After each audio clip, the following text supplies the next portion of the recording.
He was a familiar voice on the radio for almost 40 years.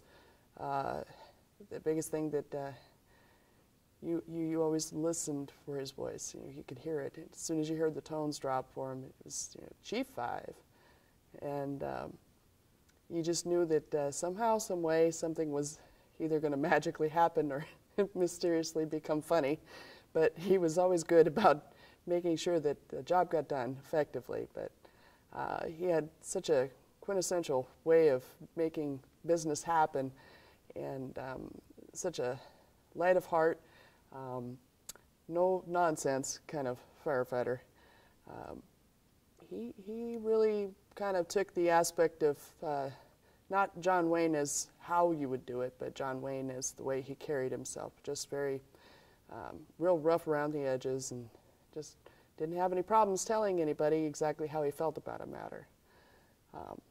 And he always had a way of pulling you aside if he wanted to tell you a quick joke that was probably a little off color. And there was always that character starting out of, have you heard this one? Oh, you really need to hear this one. And somehow you'd always find yourself nodding your head and going, do I really want to hear this one? Oh, this is a good one. You'll like this one. I loved it. But this is the kind of guy that you would run into. If you called him for help, he'd come running. It wouldn't matter. Time, day, doesn't matter, day or night. And this was Anderson. Always quick for a joke, quick for a story, and he had a ton of them. He probably was an influence to many firefighters here in the Cascade County area. At some point in time, we had well over 300 people walk through the door, and then it got even bigger, and then it got even bigger. I lost count at some point. It was just people walking in hand over fist, donations from every corner of the planet, it seemed like. He walked in, he didn't look all the best of health at that point, and Tim wanted to sing him a song. We had acquired a band, and he was going to sing him Clint Black's song. It's called They Call Me the Fireman. And we set him out in the middle of the stage, and he sat down on the chair. This is Chief Anderson.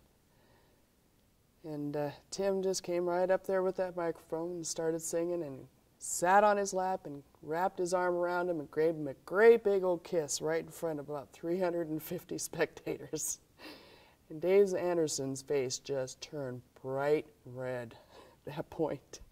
If there wasn't any color there, it was definitely all present at that point. And the whole entire crowd just roared. Without a doubt, he was a mentor. Whether people knew it or not, they find themselves now in situations where they're just lost. And to fill a void like this it's incredible. I will say, I agree with him in that respect. After we laid Anderson to rest, well, actually it was more along the lines of after the accident.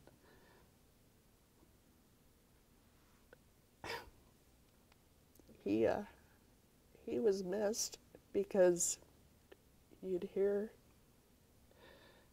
the tones drop, and you were waiting to hear his voice. He wasn't there. I think it was a total shock. He almost held a half century of time on the radio, and it's hard to replace that. He's, Chief's right. He was a mentor to many. An amazing man, a wealth of knowledge, but so humble.